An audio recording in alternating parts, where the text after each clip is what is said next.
Chapter 5. First Fight. The summons came. Ada woke Angel with a hand on his shoulder. All business, all edge. "We've been called to the Scientology Center," she said. "Make haste." Angel sat up, blinking in the dim light of the AT&T co-location center. The hum of the servers was a constant beneath everything here. A mechanical heartbeat he'd grown fond of.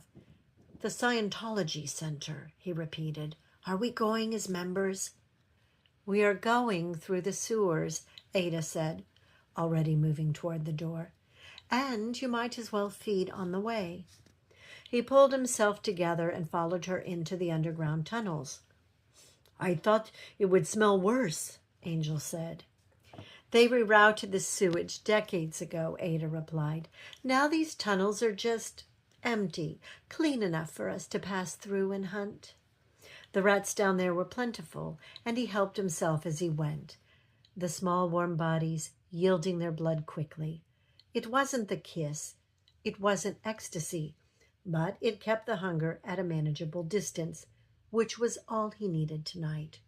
They emerged from the manhole near the Scientology Center. Several blocks away, in the Victorian rooms of the Moorage, Hunter Moore stood in the doorway of Susie's bedroom in his smoking jacket, waiting for her to rouse. "Good evening, my child," he said. Susie stirred awake, and though surprised to see Hunter in her doorway, she smiled when she saw him.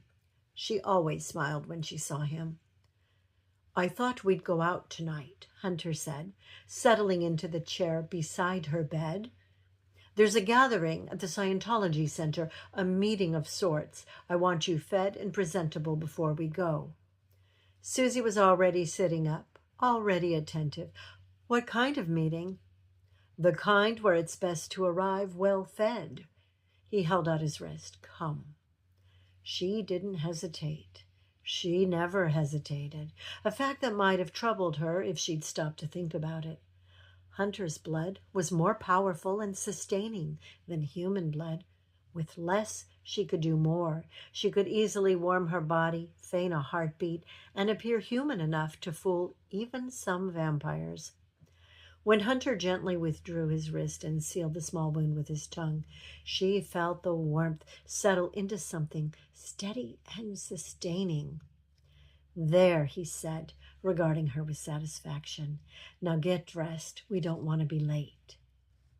Catherine Black was already awake when the email arrived.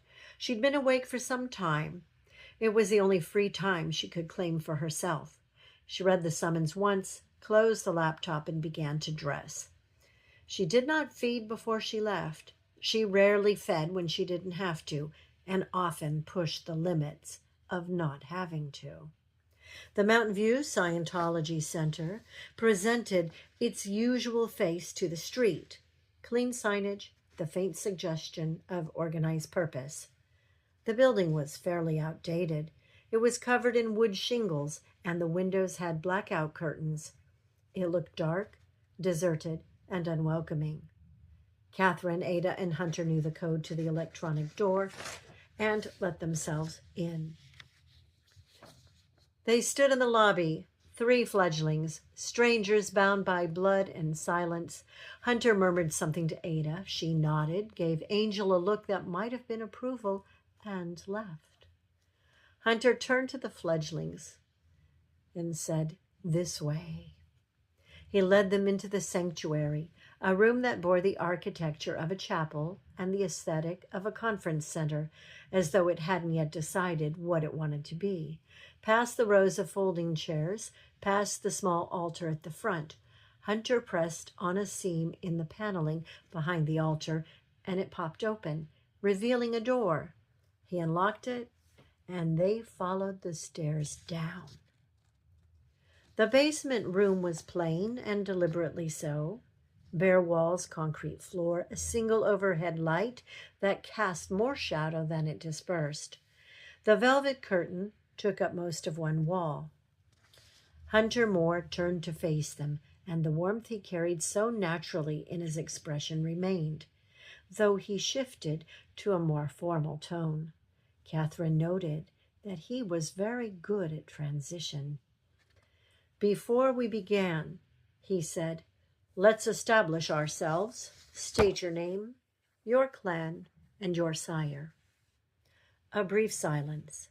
Then Angel stepped out of the shadow, arranged his features into something he hoped passed for presentable, and said with the resigned practicality that characterized most of what he did, "Angel Avram Nosferatu, my sire is Ada Lovelace."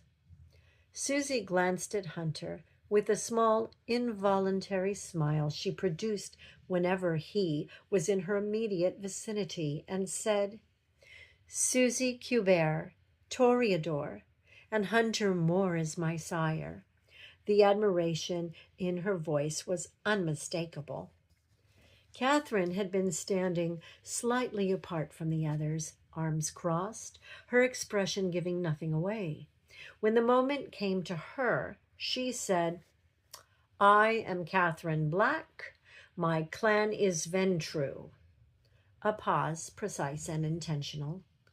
"My sire is irrelevant." Hunter regarded Catherine for a moment with something unreadable and then moved on. "Good," he said, and turned to the curtain. "Now to the business of the evening." He drew it back. The cage was iron, roughly 5 feet by 5 feet, and it held 2 people.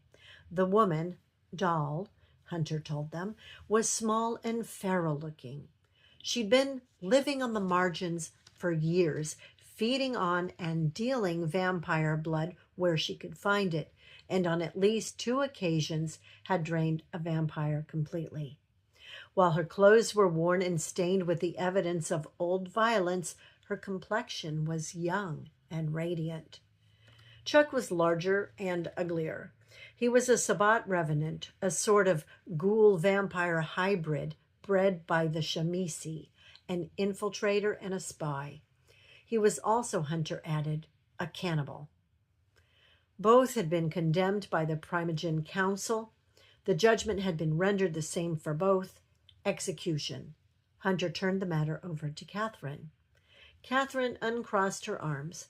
"Step back," she said as she opened the cage. What followed was not clean. The kindred are not natural warriors simply by virtue of being dead. Susie had never hurt anyone in her life before tonight, and her hands shook after the first exchange. The hunger and the horror arriving simultaneously, Angel moved with more pragmatism than skill, which served him well. He was difficult to predict. Doll was fast and vicious. She had actual claws and used them, immediately opening a gash across Susie's forearm that stopped her cold. Chuck was methodical. He had the patience of someone who had done terrible things carefully for a long time, and when the door opened, he moved with a precision that sent Angel sideways into the wall, hard enough to crack the plaster. The impact shattered Angel's concentration, and his true face surfaced, raw and undisguised, drawing revulsion from everyone in the room. It was brutal. It was messy. It took far too long, but it was done. The hunger sharpened in all of them. Angel was unable to shift into an acceptable human form, so he melded into the shadows. Susie tried not to think about what she was feeling, but she wondered if the bloodstains would come out of her dress. Catherine looked at them both with clear, clinical attention. She said nothing about what they had done or how they had done it. She simply said, "Come here, both of you." She opened her wrist and offered her blood, just enough to knit their wounds, just enough to call them back from the edge. No ceremony, no words, only the quiet understanding of those who've just learned their unlife can still be broken and mended. Susie looked at Catherine as the warmth spread through her and started to say something. Catherine had already turned away. She went up the stairs and out into the night. Angel and Susie stood in the basement, 2 fledglings soaked in the blood of monsters. It carried the iron weight of every vile crime the condemned had committed against the kindred. And though it felt like a burden now, it would soon be forged into armor. Hunter and Ada returned to take their fledglings home.